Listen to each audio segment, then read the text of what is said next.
কেইযোৰমান কাণফুলি বনাইছিলোঁ ঘৰতে যিহেতু এনেই থকা হয় আৰু এই হাতৰ কামবিলাক কৰিও ভাল পাওঁ, সেইকাৰণে এইবিলাক বনাই থাকোঁ। আৰু এই কাণফুলি কেইযোৰ কেনেকুৱা হৈছে ক'বচোন।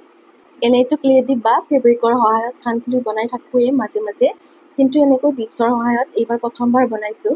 আৰু কেনেকুৱা হৈছে জনাব। এইযোৰ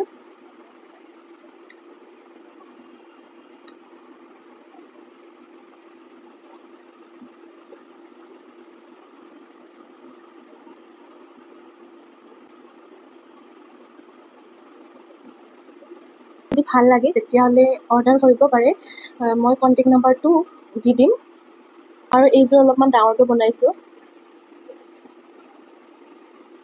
শাৰী বা চাদৰ মেখেলাৰ লগতো পিন্ধিব পাৰে এইযোৰ। আৰু চাদৰ মেখেলাও বনাই থাকোঁ আমি। আমাৰ এটা সৰুকৈ ইউটিউব চেনেলো আছে, তাত ভিডিঅ' দিয়ে থাকোঁ চাদৰ মেখেলা বনোৱা। এইযোৰ কাণফুলি।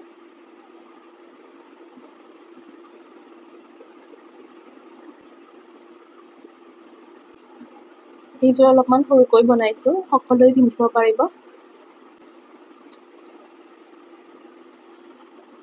আৰু এইযোৰ